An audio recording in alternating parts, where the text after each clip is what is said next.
Hello everyone, how are you? Here they know what happened on Monday Night Raw, the Halloween edition of Monday Night Raw this year.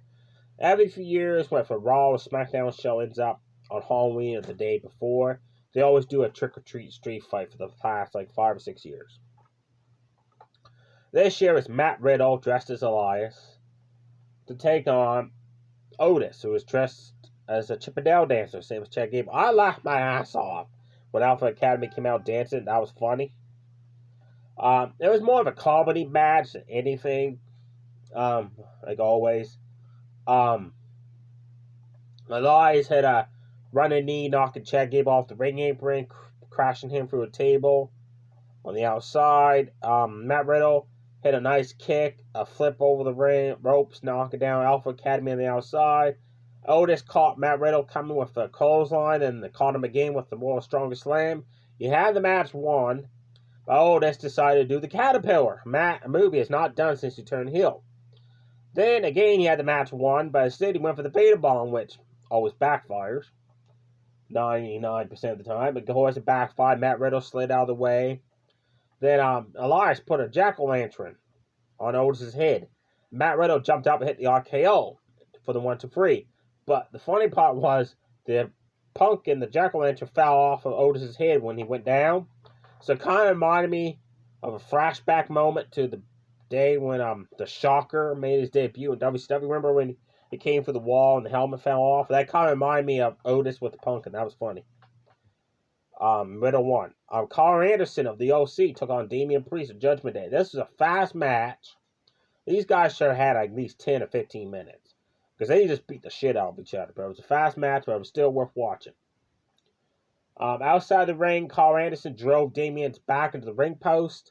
Dominic tried to do a sneak attack, and Anderson just smoked him with a right hand, knocked him down. Loud Damian had a roundhouse forearm. Then Damian Priest had his way with Carl Anderson in the ring, but he kept trash talking. Anderson started fighting back, and he just unloaded all over Damian in that ring. Then he had that awesome spine buster.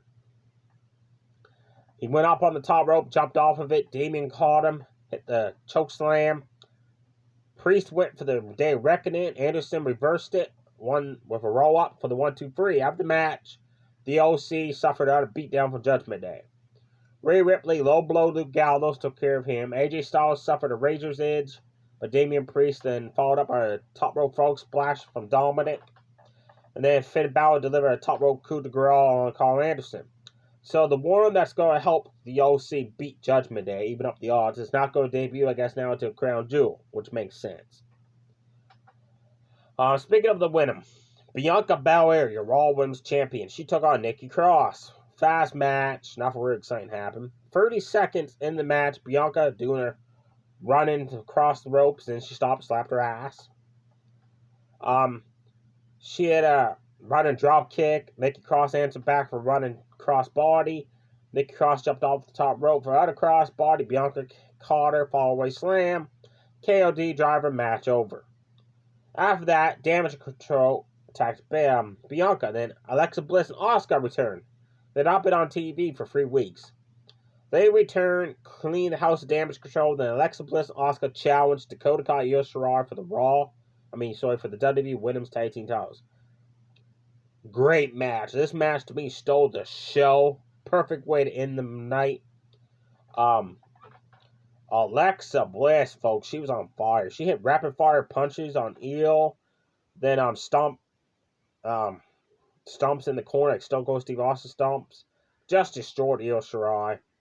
Until Io hit a running clothesline, tagged out. Dakota Kai got in. Alexa suffered a double team move. Dakota Kai missed the first kick, but she made up for it with the second and third kick, folks. Io drove her knees to Alexa with the running knees to the corner. Asuka finally got in, hit her punch strike combo on Io Shirai, knocked her down. She hit the strike punch combo on Dakota Kai, then hit a snap German suplex, took out Dakota. Alexa tagged back in again, Alexa Bliss. They delivered a double team punch bulldog on Dakota Kai. I'm sorry, Io Shirai. It was Io Shirai that suffered that move. Everybody started fighting everybody. Then Bayley and Bianca Belair was at ringside, started fighting outside the ring. This part was predictable. You could always, they kept looking back behind them, and they kept showing 2 tables set up. Sure enough, Bayley delivered a Bayley to Bayley through the 2 tables, took care of Bianca. But back in the ring, Asuka had made the tag. Io Shirai did not see the tag. Alexa Bliss knocked her down, hit Twisted Bliss. Then Asuka ran in, tagged in, and applied a kind of like the armbar submission hold on Io Shirai. And she tapped out. New tag team champions, Asuka and Alexa Bliss. I'm sad that Dakota Kai and Io Shirai lost the belts already. But it kind of makes sense because they got a lot of work to do as a tag team. So I'm happy with Alexa and Asuka winning though. It was impressive with Alexa Bliss this night. She was just on fire like always, just on cue. Good job, Alexa, winning the titles again. The Miz took on Mustafa Ali one-on-one. The bell rang. Miz tossed Mustafa Ali back and forth over the announce table a couple times. Then suddenly Dexter Lumis appeared. Miz got away from him. Security chased Dexter Lumis to the back through the crowd. And that led, as Miz ran into the ring, Mustafa Ali leveled him with a super kick, followed up with a 450 splash for a 1-2-3. After the match, John Gargano came on the Titantron. They did a cop segment of him, Brian Saxton. And the secret's out. The Miz paid Dexter Lumis to stalk him on purpose, to get popularity, to get the exposure to get the feeling of being stalked as kind of like a celebrity, because Miz thinks of himself as a huge celebrity superstar, so he wanted that feeling being stalked like. But he stopped paying Dexter Lumis, but he still wants Lumis to do the work for him. So now that's why Dexter Lumis has actually been attacking the Miz recently, is because he wants the rest of his money. And so this leads to a match where if Dexter Lumis wins, he gets the money that's owed to him on a Raw contract. Now I'm pretty sure Vince Russo is back in the WWE, because that's some kind of stupid shit that he would put on TV. Vince Russo would. If they do that, it's going to remind me of the back of the day of WCW with Buff Bagwell's mother in a forklift match. Viagra on the pole match with Billy Kidman. That match where Booker T wrestled somebody and it was kind of like there was cardboard crates and the one held that title, the war title, and Booker T grabbed it and the bottom of the crate fell out that had the title in it. So Booker T had to make it look like he got the wrong crate even though he didn't. That's Vince Russo crap. Right, folks? So they do this match. Vince Russo did it. Just saying. The last match to talk about is Seth Rollins took on Austin Theory. This was a good match. I enjoyed it, but it was one-sided. Seth Rollins just on a roll. He had the Falcon Arrow on Austin Theory, the forearm to the back of the head, the ripcord knee off the ropes, another ripcord knee. He did a signature dives for the middle ropes on the outside, knocking down Austin Theory. Austin Theory did hit a nice barrel roll, jump up blockbuster. That was cool to see.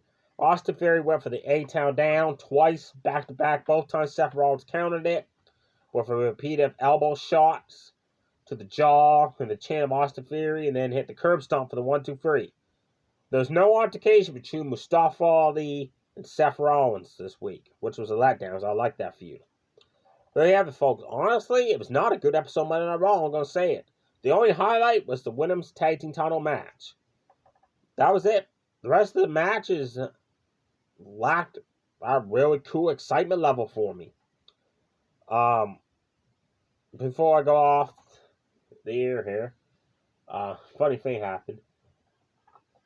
Matt Riddle and a bunch of superstars separated Brock Lesnar and Bobby Lashley. Somebody took a picture of this online, and I laughed my head off. It shows Matt Riddle amongst the superstars. He's holding up in his sandals.